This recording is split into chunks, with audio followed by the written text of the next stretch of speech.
Microsoft Teams this morning. And I would like a motion and a second to grant a leave of absence to Commissioners Adams and Johnson, who are out of town today. Second. Pam, can you call the roll, please? Yes, Commissioners Koba, Aye. Devon, Aye. Lamb, Aye. Luther, Aye. Nemi, Aye. Samput, Aye. and Strader. Motion carries. Good morning, Curtis. Oh, wait, no, I skipped ahead. Sorry. Follow the script, Katie, follow the script. Can I get a motion and a second for approval of the minutes of the regular commission meeting of July 9th, 2025? This is Keithan. So moved. Second. Mimi, second. Pam, can you call the roll call, please? Yes, Commissioners Koba, Aye. Devon, Aye. Lamb, Aye. Luther, Aye. Nemi, Aye. Samput, Aye. and Strader. Aye. Thank you. Motion carries. Now we have the executive director's report. Good morning, Curtis. Terrific. Good morning, Commissioner Koba and commissioners and guests. Nice to see everybody. I want to, in particular, say hello to the new employees who are joining us on our YouTube channel. We just got to spend some time with them. Just a great new crop of Port employees from all sorts of walks of life who have joined us and are working throughout the Port. Really nice to have them with us and to be able to say hi to them this morning. I'd like to, if I could, switch to the Port's monthly safety champions, if we can get those up on the screen. Some really great stories here, and in particular, folks around the Port doing what they can to keep each other and our customers and business partners safe. I do want to highlight Ryan and Justin on the bottom. Pretty incredible story here. Justin, who works in our navigation team, on his way to work, had been trained recently in CPR and life-saving techniques by Ryan Roy, one of our firefighters. Ryan has been working to get more people trained up in life-saving CPR techniques. And Justin, on his way to work, witnessed a motorcycle accident, and he himself, shortly after being trained, essentially did CPR on the victim. He used a telephone charging cord as a tourniquet to stop bleeding, used the training provided mouthpiece. The second person to arrive on the scene happened to be a nurse, and he provided her with the mouthpiece, and they saved this person's life. Just an incredible safety story, and hats off both to Justin and to Ryan for having been in a situation like that once myself. It's really scary. It's hard to know what to do, and to be trained recently as a part of a Port program at NAV, just incredible. And to Ryan, who is persistent at trying to get everyone trained up. Yes, thank you, Commissioner Luther. Just great stories there. So now to our safety message. If I could have Diego Rosado join us. He's our Senior Manager for Terminal and Landside Ops. Diego, good morning. He's going to give us our safety message this morning. Good morning, Commissioners. Good morning, Curtis. My name is Diego Rosado. I'm the Senior Manager of Terminal and Landside Operations for PDX. I use he, him pronouns. I will start by noting that PDX Operations has not experienced an OSHA recordable injury in the last 12 months. While that's something we're extremely proud of, we work continually to sustain that record and improve the passenger experience at the same time. Today's safety message covers some of the highlights of how our terminal and landside teams work to keep PDX safe. On the roadway, our parking enforcement agents are critical to the safety of pedestrians and motorists arriving and departing PDX. They manage the flow, excuse me. They manage the flow of pedestrians and traffic on the curbsides to keep the two separate so everyone gets where they need to go safely. New this year for that team, there's a safety recognition program that will improve training for them to allow them to further advance their skills in managing those safety critical areas. In the terminal, our operations team works with construction and safety teams to negotiate construction impacts and make sure we keep passengers and work separate. Our operations and safety team also works closely with the rest of the PDX community to ensure safety in critical areas like stairwells, bag tunnels, and pedestrian routes. More globally, our occupational safety team has developed programs for managing heat stress and wildfire smoke hazards based on OSHA regulations. These programs set thresholds on relevant hazards that trigger work practices and PPE requirements to keep everyone safe. Thank you for giving me the opportunity to highlight a small portion of the safety work that our teams do. Great. Thank you, Diego. Appreciate you and the folks out there on airside trying to keep everyone safe. I appreciate the message this morning. So by way of updates in other areas, commissioners, let's start with PDX. We know, I think we've all seen in the front area of the new terminal space, the 2 pop-up retail spaces currently operated by Aurochs and Missionary Chocolates. Love the chocolate covered marshmallows, are now open. Those spots are now open for applications for a 1-year run at PDX, essentially to fill those spots after Aurochs and Missionary Chocolate's time is up. It's really a chance for emerging businesses to grow their reach and to show the world what local looks like at PDX. So applications are open now through Tuesday, September 30th. And next Thursday, August 21st, is an information session for small businesses that are interested in accessing PDX through those 2 locations. We've done a curbside wheelchair access pilot, really in our efforts to listen to traveler feedback and improve the experience at PDX. We're running a 4-week test to improve curbside wheelchair access for departing passengers. The goals there really are to make the wheelchair assistance phone line more visible, reduce the number of cars left unattended on the roadway, and really get guests connected with wheelchair providers faster. So folks will see signage on the upper roadway and seating just inside the entrance to the departures level of the terminal on both the north and the south ends. Really excited about that pilot project, hoping to get even better on our accessibility to PDX. Commissioners, we have talked extensively in commission about Hillsborough and the avgas question, unleaded avgas readiness. As you know, this has been developing over a few years, really in response to concerns about health and environmental impacts of leaded aviation gasoline. We're taking steps to clarify the port's role in supporting a transition to unleaded aviation fuel. Yesterday, we released an unleaded avgas readiness and transition plan, and that is grounded in most recent data on unleaded fuel availability, the evolving political and regulatory landscape, and recent engagement with community members and public agencies and airport stakeholders. It really helps us outline how the port can address infrastructure barriers and encourage voluntary adoption of unleaded fuel. Community members that participated in listening sessions will have a chance to review and provide feedback on this plan during a 3-week comment period that ends late this month. Fun, good news on mass timber now, away from aviation. The National Science Foundation has a process regional innovation engines program. The University of Oregon has led the state's effort really to revolutionize mass timber sector in the Pacific Northwest with a grant application. It has now been awarded semi-finalist status. It really brings together a strong public and private partnership that includes the Port, Timber Lab, Ferris Engineered Wood, Oregon State University, and Portland Community College. The coalition is working together to develop this blueprint for scaling innovation and advancing commercialization of new mass timber products.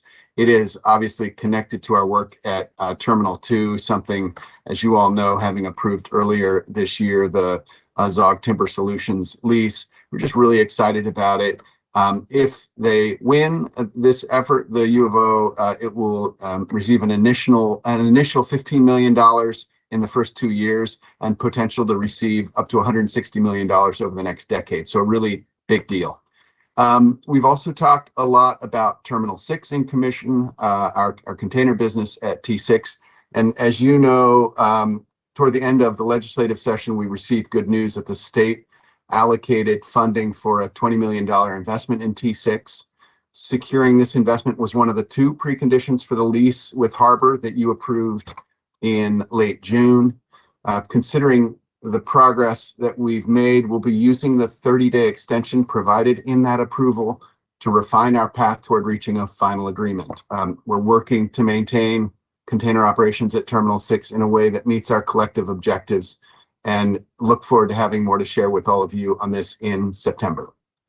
And finally, just a bit of staff recognition. I'd like to congratulate Kendall Foos, our Director of Contracts and Procurement.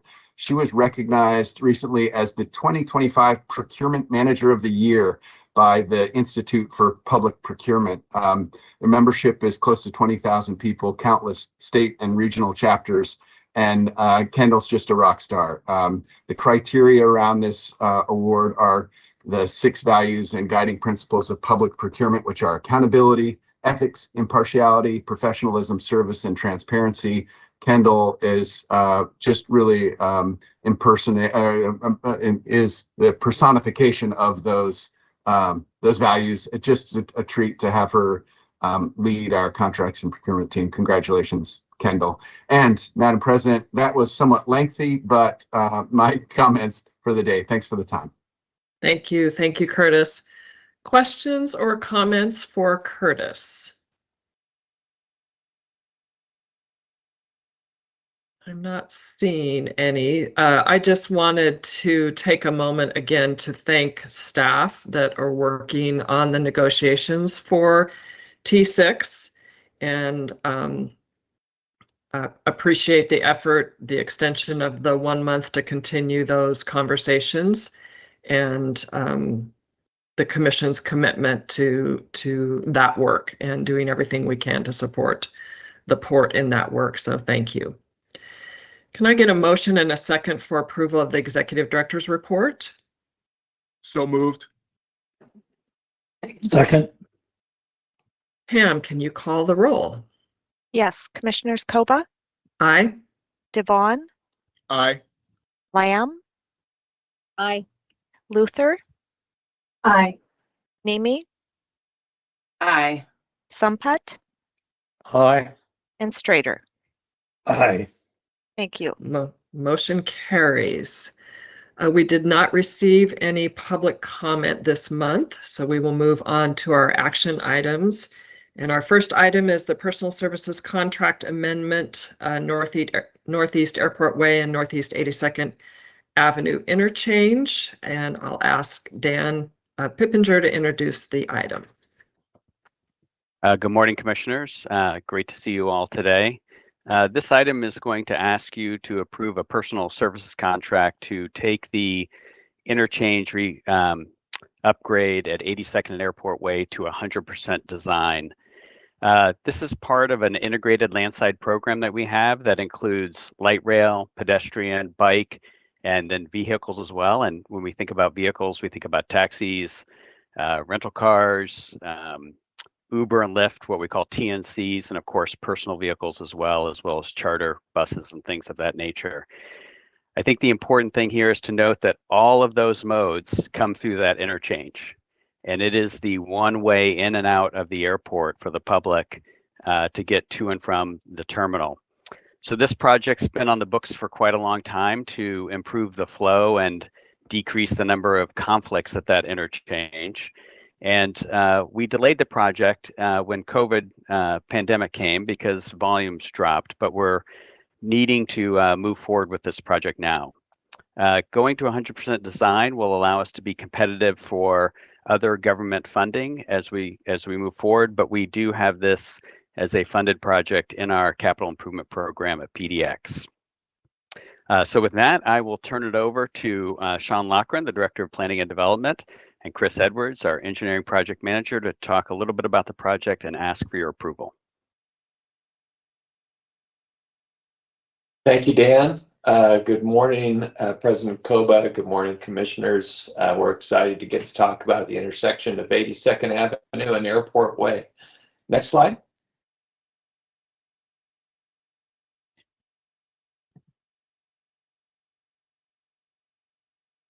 There we go. We are seeking approval to amend the personal services contract with HDR Engineering for Northeast Airport Way and 82nd Avenue Interchange Project in the amount of approximately $4.8 million. Next slide.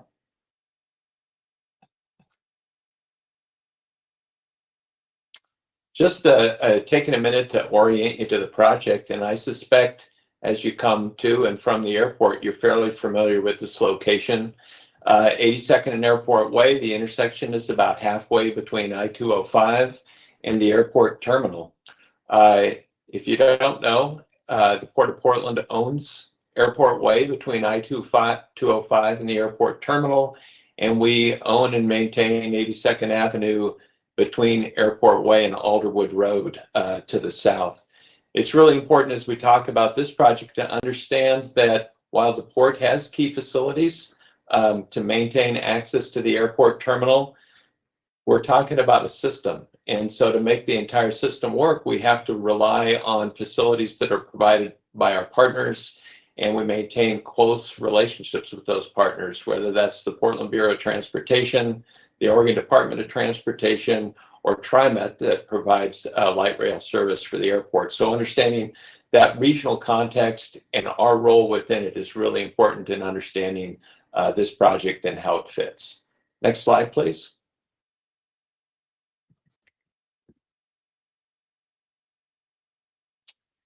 Project purpose and really why this important project needs to advance now. It is really about reliability. It's critically important. I like to say that as much as we might think that airport trip begins in the airport terminal, it doesn't. It begins at home. That's where people make choices about what mode, whether they're going to park or take transportation network company, whether they're taking light rail. So when that trip begins at home, managing that route to the airport, especially when you're in the last leg, is critically important. So reliability, minimizing delay, and also preserving the corridors and importance as a gateway to the region are all key points of the project. This is a busy intersection. At over 60,000 trips per day, it makes this about the busiest arterial roadway in the state of Oregon. And as Dan explained, every mode that accesses the terminal goes through this location. The existing signalized intersection is simply inadequate to handle the increased volume associated with projected growth. And we're talking about growth in passenger volumes at the airport, but we're also talking about regional traffic growth, both of which are critically important to the need to make this improvement. We have actually studied this project site for decades. It has been considered in various forms. I think most importantly, recently, we did a traffic impact analysis in the 2010 master plan.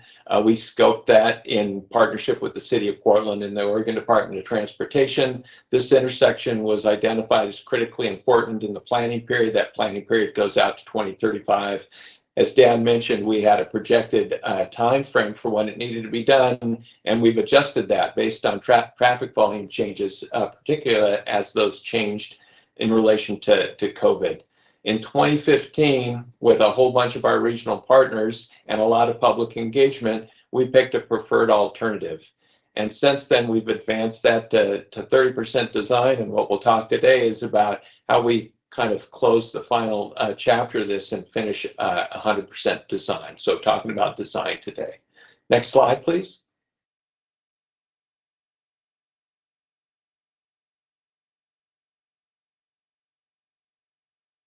I love this slide. It's one that our transportation planner in my group came up with to just explain the complexity of the intersection. It is very complex, and there are some things that are unique to this. We have light rail depicted in yellow on the bottom. We have to account for 8 crossings at the intersection per hour. That is significant. We have return to terminal, that's the dashed line.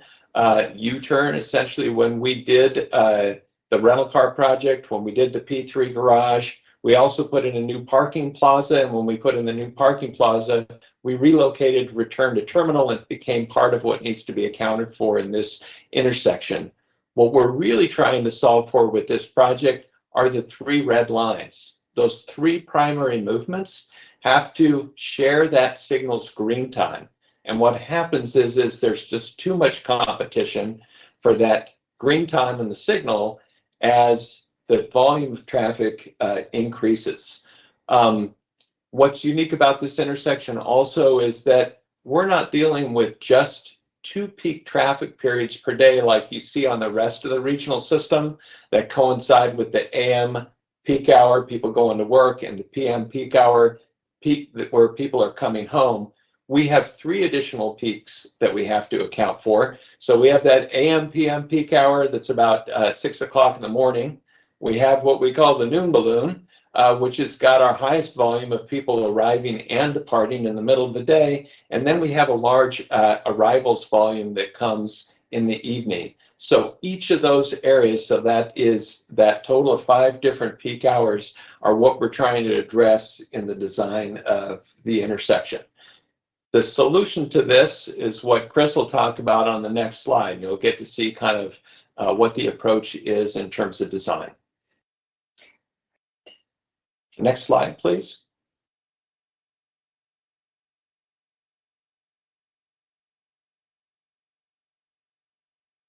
All right, well, thank you, Sean, and good morning, everyone. This rendering before you today shows you the completed project.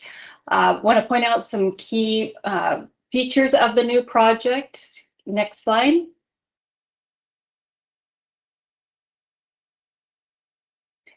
So we are going to take eastbound Airport Way up over that intersection. As you can see, it has 3 through lanes there. Next slide.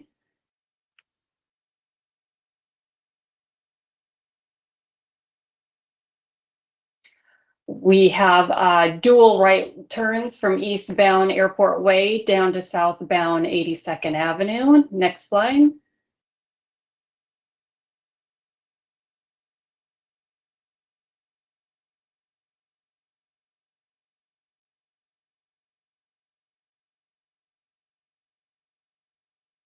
Additionally, we're going to add an auxiliary lane that goes from 82nd to Mount Hood overpass. Next slide.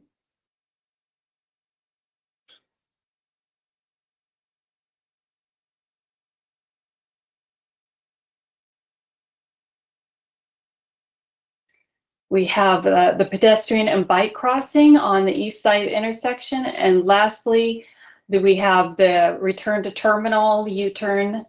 So those are the key features of this project. Next slide, please.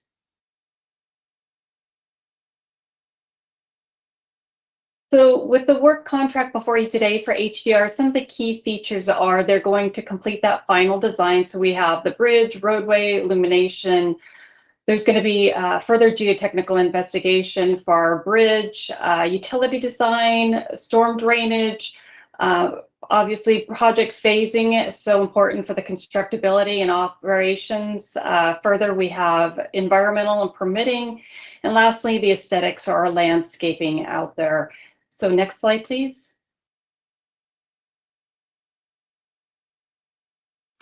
This shows the overall schedule. That item bolded before you is that action today. But what you'll see is our design will occur over the next year. We'll come back in the future for an action item of awarding that construction contract. And at present, it looks like we would start that project in 2027. Next slide.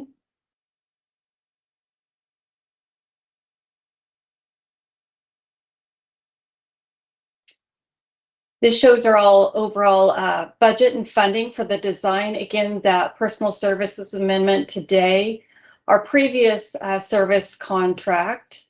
Our port staff, other services cover such thing as the management, other engineering, some previous geotechnical work, things of that nature. We have a 15% contingency, which is appropriate given the work we've completed to date and the remaining work. It is funded by our Port Cost Center, and we've identified a goal of approximately 20% for our small business, and our consultant HDR has proposed nearly 28% of that. Next slide.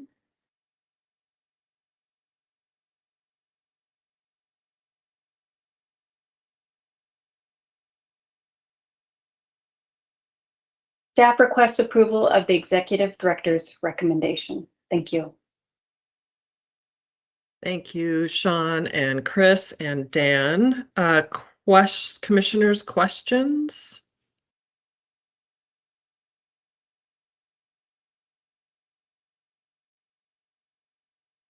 So, sorry, I have a go question. I ahead. know. Go ahead, Thank Commissioner you. Nemi. Yes.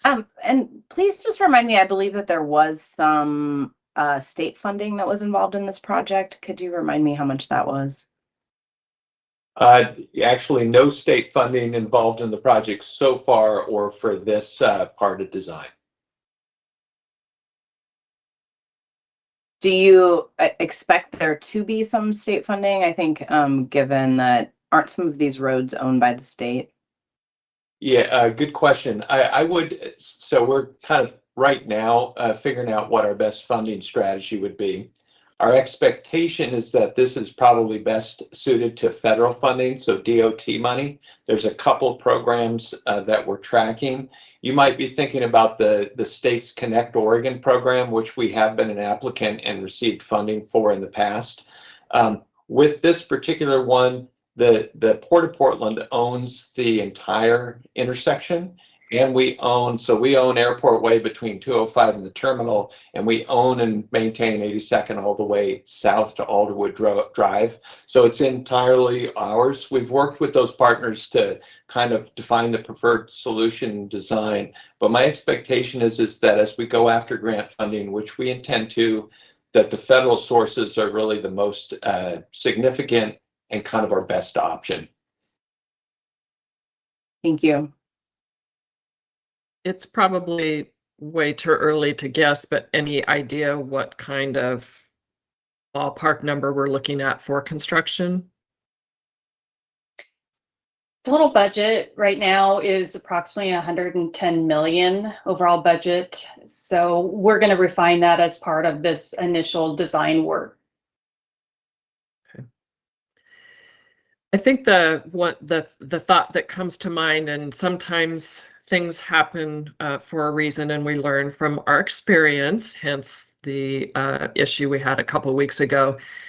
Given the fact that this is the highest volume arterial roadway in the state, and given the fact that we're talking about a significant construction project on a highest volume arterial roadway, Dan can see why I'm nervous.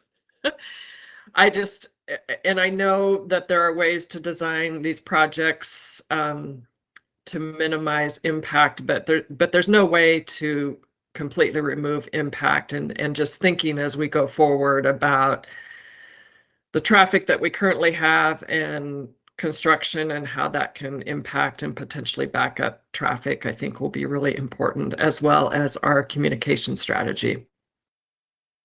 Commissioner, I'd just say I share your concern, and I know we're going to have to really think our way through the phasing of this, which could impact the pricing of it. But because it's the single interchange that everything goes through, we don't have a choice. And so making sure we can both on a normal basis and on an emergency services basis always have that access to the terminal will be, along with the safety, the highest priority of the project itself. So I have confidence the team will work through that, but it is a little daunting because it's a constrained area, and we're aware of that. Mm-hmm. Commissioner Luther. Go ahead, Sean. I would just also say that this project at 100% design, it is not just about what we're going to build, but it's also about how we're going to build it. So by going to 100% design, it is one of the ways we mitigate for the concerns you're talking about, is to make sure that we have really advanced our understanding of the project so that when we go to implement, we have thought through a lot of the key issues related to constructability, which will be so important to us. Thank you. Commissioner Luther. Yeah, I'm just interested, given the geographic nature of the location of the airport and concerns around resiliency, single points of failure are never a good thing. I'm just curious whether it's ever been evaluated, whether there's an emergency services road, or is there any other, I'm not studying a map, any other access point or, backup plan or alternative routes, that could be in a short-term way, used or leveraged here? Or is it just there's one way in, one way out, and that's really all we have to work with? Maybe I'll try that one, Sean. We do have other access points, but it involves generally going into the airfield. So for emergency services, we have established emergency routes that include other avenues than Airport Way. They just are more, they create more complication and their own safety issues and time of response issues. So we definitely have a robust entry and exit strategy for emergency services. But for the public, we'll have to work through how we're going to maintain access into the terminal as we just discussed. Commissioner Strader. Yeah, kind of piggyback on Commissioner Luther's question of redundancy. Considering our area, we have our seismic challenges, obviously. Building an elevated thoroughfare, I'm sure has great challenges. If we looked at anything, if there was a major failure with a very strong earthquake, which obviously because of the Cascade zone that we live in, subduction zone, that's always a risk. If we looked at other alternatives other than just emergency vehicles, what would happen if there was a single point of failure that was in that location to be able to get people into the airport? We're putting a lot of money also into the resilience of the runway. I would think the two kind of paired together. And is that part of the reason why we are taking this project on? That's a great question. I would say this is absolutely part of the resilience program. So as we look at kind of our resilient infrastructure program, Airport Way, so we want to have a resilient runway. You know from all the different elements of the terminal that we're incrementally adding our resilience as we build out infrastructure. Access to the building, when we look at what would it look like here post Cascadia subduction zone event, we're looking at structures. The structure will be part of that. And when I said it really is important to understand context and system, we're also working with Portland Bureau of Transportation and ODOT to evaluate structures and failures and other issues with access. So we don't have all the answers yet, but we know we've got to solve for access to the airport, not just having resiliency at the airport.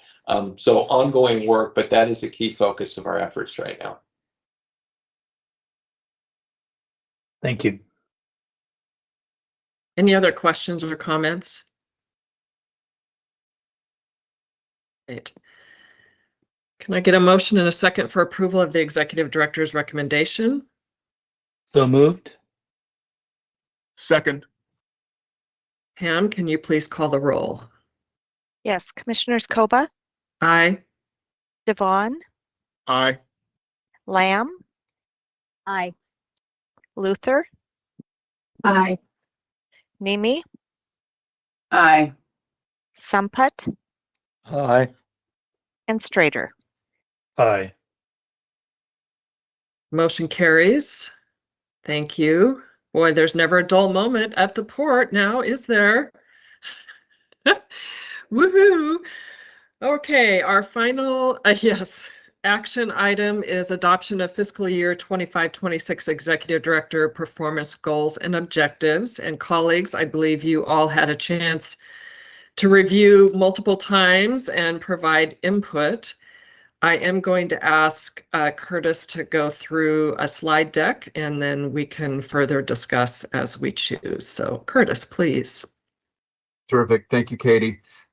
Commissioners, first, appreciation to all of you for helping develop this list of priorities. As you know, our team at the port essentially uses these goals and objectives as a proxy for the organizational goals for the year.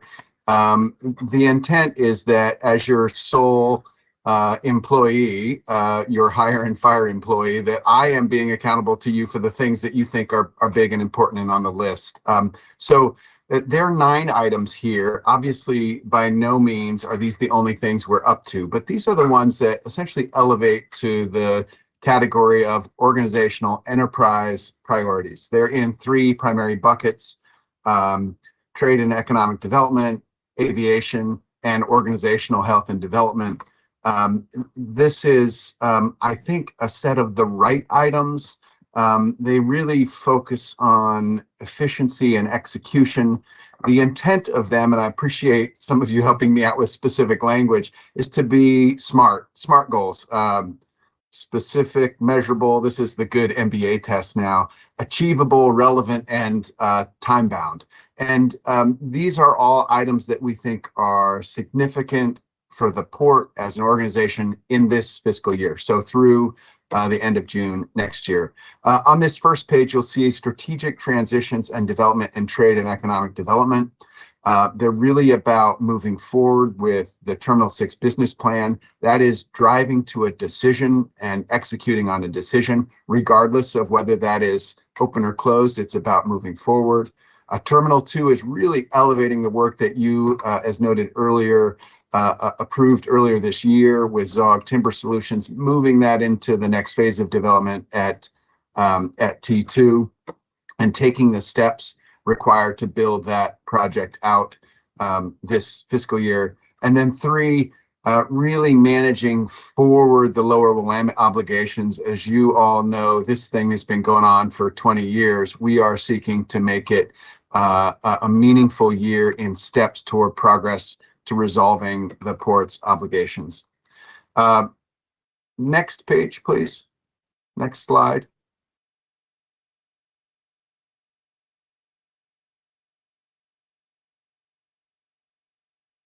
Or maybe that will be it for, there we go.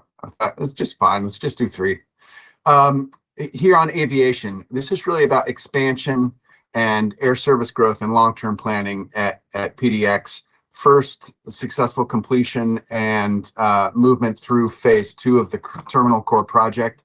You'll note and appreciate the push here is really helping make sure the folks on the team are resolved internally. As you all know, the idea is to move the project at the end of this fiscal year into the organization, so the project itself won't exist anymore. We want to make sure we're treating our team fairly, identifying where folks can move back into the organization where possible, and treating them fairly across the board. Second, a real focus on expansion of international air service with the focus on Asia.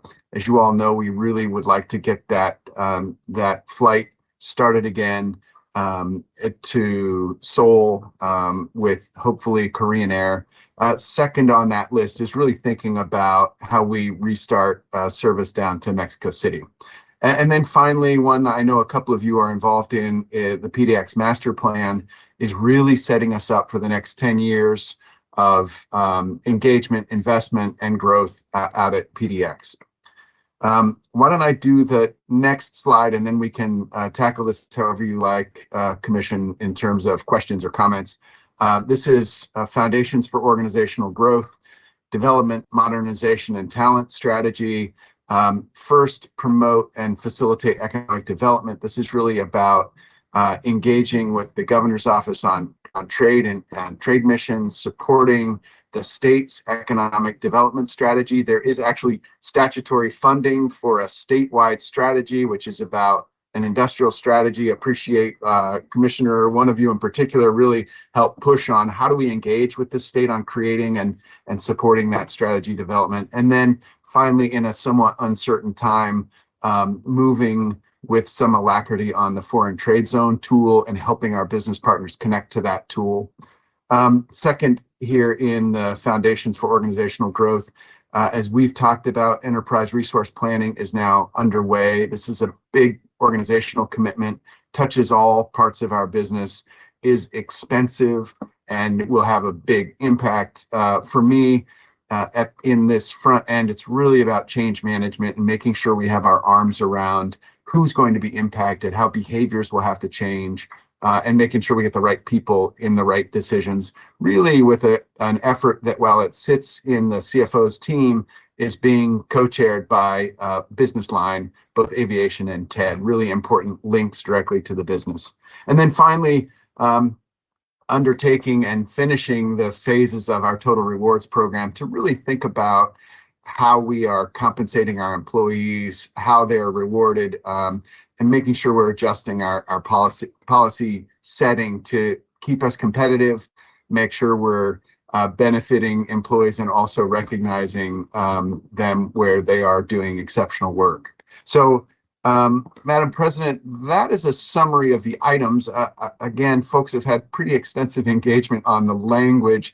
I'd say almost all of the specific changes were integrated into this language, but in some cases, differing views of the words. I think the intent is clear here, and appreciate again the engagement. With that, I'll quiet down and take discussion or comments or questions.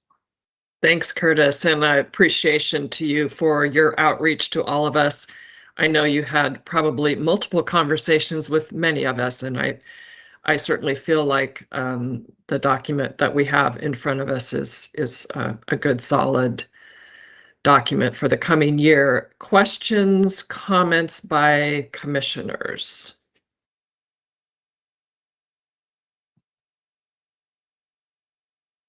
A comment rather than question. I think, Curtis, this has been a really thorough and robust process in terms of engaging 9 bosses and melding the input. So I think it is a really good job in terms of setting the stage for the next year. Thank you, Thanks, Commissioner. Yeah. I'll note, if I may, Commission President, our team actually really benefits from this exercise to hear from you what's important, make sure we're focusing on the right things. And I'll just speak for my executive team, we appreciate your engagement. So this has been useful to us as well. Kind of one of those, be careful what you ask for. Right? Yeah, agreed. All right, anybody else? It's a big lift for the coming year, but certainly a good lift and worthy of everyone's efforts. So, seeing no other questions or comments, can I get a motion and a second to adopt the Executive Director performance objectives? So moved. I'll second. Pam, call the roll, please. Commissioners Koba, Aye. Devon, Aye. Lamb,